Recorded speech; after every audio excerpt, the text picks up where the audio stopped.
नारद जी का शिव तीर्थों में भ्रमण व ब्रह्मा जी से प्रश्न। सूत जी ने बोला, महर्षियों, भगवान श्री हरि के अंतर ध्यान हो जाने पर मुनि श्रेष्ठ नारद जी शिवलिंगों का भक्ति पूर्वक दर्शन करने के लिए निकल गए। इस प्रकार भक्ति मुक्ति देने वाले अनेक शिवलिंगों के उन्होंने दर्शन किए। जब उन रुद्र गणों ने नारद जी को वहां देखा तो वे दोनों गण अपने शाप की मुक्ति के लिए उनके चरणों में गिर पड़े और उनसे प्रार्थना करके कहने लगे कि उनका उद्धार किस प्रकार हो। ये कथा है जो मैं आपको पिछली वीडियो में बताई थी, जिसमें कि नारद जी ने ये श्राप दे दिया था जब उनका मुख जब उन्होंने मुख मांगा था जाके श्री हरि भगवान के सामने समक्ष जाके, तो उन्होंने कहा ठीक है, मैं तुम्हें उचित ही करूँगा, तुम्हारे साथ उचित ही बर्ताव करूँगा, मतलब उचित ही तुम्हें फल दूंगा। तो इस प्रकार कहने से वो नारद जी जब जाते हैं सभा में विवाह के लिए, स्वयंवर के लिए, तो वहाँ पर उनका बंदर का मुख होता है और बाकी पूरा शरीर उनका विष्णु भगवान की तरह ही तेजस्वी होता है। तो इसके बाद जब वहाँ के जो रुद्रगण होते हैं, शिव भगवान के रुद्रगण को ही दिख रहा होता है उनका बंदर जैसा मुख, और उसमें जो वहाँ जो स्त्री थी जिसका विवाह हो रहा था उस कन्या को ही दिख रहा था उनका मुख जो बंदर रूप में था। तो रुद्रगण ने जब स्वयंवर हो चुका तब उनके मन में संशय हुआ कि ऐसा क्या हुआ, इसने मेरे गले में स्वयंवर की माला नहीं डाली। तो रुद्रगण ने कहा कि आप अपना मुख तो देखें। तो उनको लगा नारद जी को कि वो उनका मजाक उड़ा रहे हैं। तो इस कारण से रुद्रगणों को जो है यहाँ पे नारद जी द्वारा श्राप मिल गया। तो उन श्राप में ये कहा गया था कि तुम लोगों को जो है यहाँ पे जो श्राप के बारे में बताया गया था वो मैं आपको वहाँ बताऊंगी। पहले हाथ सुनो, उन्होंने क्या उसका मुक्ति का उपाय बताया। नारद मुनि ने अब क्या कहा, हम आपके अपराधी हैं, वो कहते हैं। ठीक है रुद्रगण, तो आप राजकुमारी श्रीमती के स्वयंवर में आपका मन माया में मोहित था। उस समय शिव भगवान की प्रेरणा से आपने हमें शाप दे दिया था। अब आप हमारी जीवन रक्षा का उपाय कीजिए। हमने अपने कर्मों का फल भोग लिया है, कृपा कर हम पर प्रसन्न होकर हमें शाप मुक्त कीजिए। नारद जी ने कहा, हे रुद्रगणों, आप महादेव के गण हैं एवं सभी के लिए आदरणीय भी हैं। उस समय भगवान शिव की इच्छा से मेरी बुद्धि भ्रष्ट हो गई थी, इसलिए मोहवश मैंने आपको श्राप दे दिया था। आप लोग मेरे इस अपराध को क्षमा कर दे, परंतु मेरा वचन झूठा नहीं हो सकता, इसलिए मैं आपको श्राप से मुक्त का उपाय बताता हूँ। मुनिवर, विश्वा के वीर द्वारा तुम एक राक्षसी के गर्भ में जन्म लोगे। समस्त दिशाओं में रावण और कुंभकर्ण के नाम से प्रसिद्धि पाओगे। राक्षस राज का पद प्राप्त करोगे। तुम बलवान व वैभव से युक्त होगे।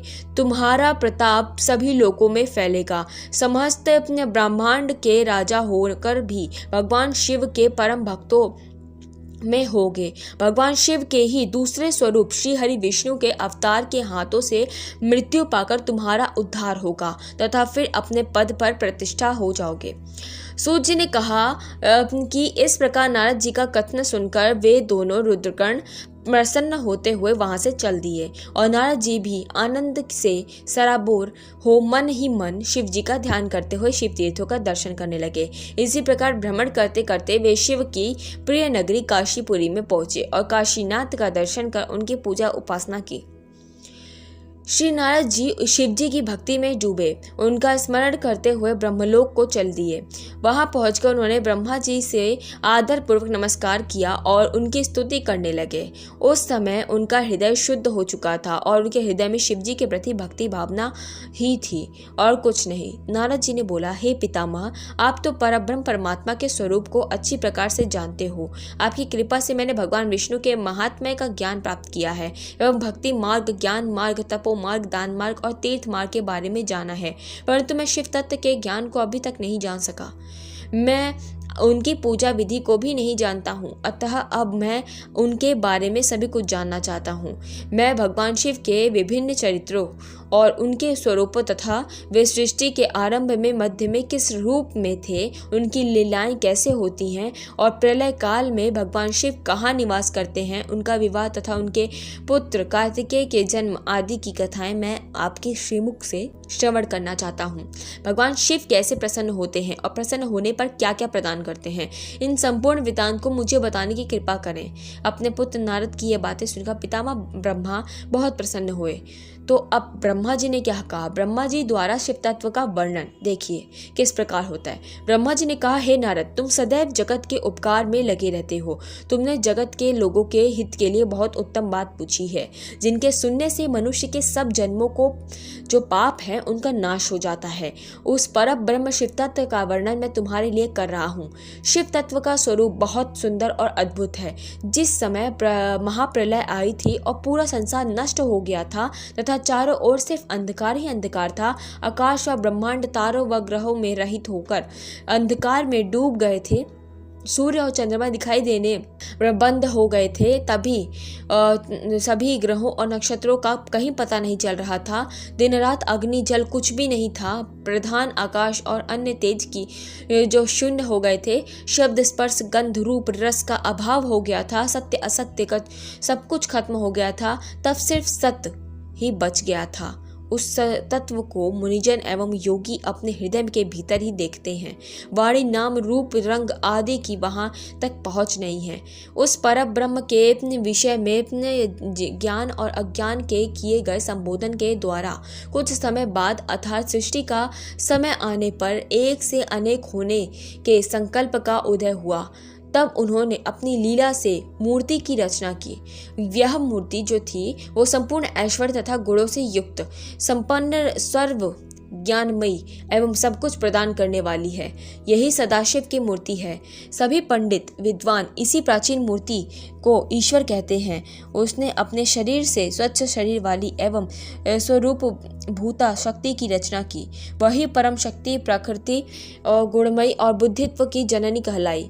उसे शक्ति, अंबिका, प्रकृति, संपूर्ण लोकों की जननी, त्रिदेवों की माता, नित्या और मूल कारण भी कहते हैं। उनकी 8 भुजाएं एवं मुख की शोभा विचित्र है। उनके मुख के सामने चंद्रमा की कांति भी क्षीण हो जाती है। विभिन्न प्रकार के आभूषण एवं गतियां देवी की शोभा बढ़ाती है। वे अनेक प्रकार के अस्त्र शस्त्र धारण किए हुए हैं।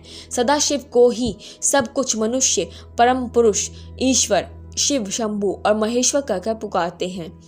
उनके मस्तक पर गंगा, भाल में चंद्रमा और मुख में 3 नेत्र शोभा पाते हैं। उनके 5 मुख हैं तथा 10 भुजाओं के स्वामी एवं त्रिशूलधारी हैं। वे अपने शरीर में भस्म लगाए हुए हैं।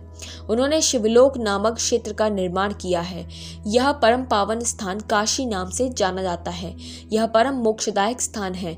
इस क्षेत्र में परमानंद रूप शिव पार्वती सहित निवास करते हैं। शिव और शिवा ने प्रलय काल में भी उस स्थान को नहीं छोड़ा, इसलिए शिव जी ने इसका नाम आनंद वन रखा है। इस दिन आनंद वन में घूमते हुए शिव शिवा के मन में किसी दूसरे पुरुष की रचना करने की इच्छा हुई। तब उन्होंने सोचा कि इसका भार किसी और दूसरे व्यक्ति को सौंपकर हम यही काशी में विराजमान रहेंगे। ऐसा सोचकर उन्होंने अपने वाम भाग के 10वें अंग पर अमृत मल दिया, जिससे एक सुंदर पुरुष वहां प्रकट हुआ, जो शांत एवं सतोगुण से युक्त एवं गंभीरता का अथाह सागर था। उनकी कांति इंद्रनील मणि के समान श्याम थी। उनका पूरा शरीर दिव्य शोभा से चमक रहा था तथा नेत्र कमल के समान थे। उसने हाथ जोड़कर भगवान शिव और शिवा को प्रणाम किया तथा प्रथम प्रार्थना की कि मेरा नाम निश्चित कीजिए। यह सुनकर भगवान शिव हंसकर बोले कि सर्वत्र व्यापक होने के कारण तुम्हारा नाम विष्णु होगा। तुम भक्तों को सुख देने वाले होगे। तुम यहीं स्थिर रहकर तप करो, वही सभी कार्यों का साधन है। ऐसा कहकर शिव जी ने उन्हें ज्ञान प्रदान किया तथा वहां से अंतर्ध्यान हो गए। तब विष्णु जी ने 12 वर्ष तक वहां दिव्य तप किया।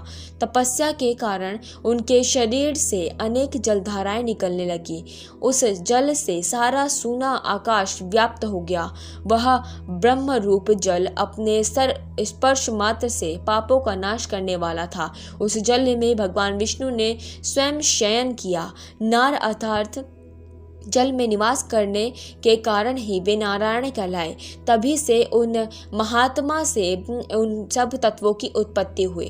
पहले प्रकृति से महान और उससे 3 गुण उत्पन्न हुए तथा उनसे अहंकार उत्पन्न हुआ। उससे शब्द, स्पर्श, रूप, रस और गंध एवं 5 भूत प्रकट हुए। उनसे ज्ञानेंद्रिया एवं कामेंद्रिया बनी। उस समय एकाकार 24 तत्व प्रकृति से प्रकट हुए एवं उनको ग्रहण कर परम पुरुष श्री हरि नारायण भगवान शिव जी की इच्छा से जल में सो गए। आगे का विवाद हम अगली कथा अगले में समझेंगे, जिसमें कि कुछ ऐसी बातें हैं जिसमें आप समझेंगे कि किस प्रकार से हमारी पृथ्वी का निर्माण हुआ था, किस प्रकार से स्वर्गलोक का निर्माण हुआ था, किस प्रकार से इस ब्रह्मांड का निर्माण हुआ था। तो मिलते हैं अगली वीडियो में आप सभी के साथ।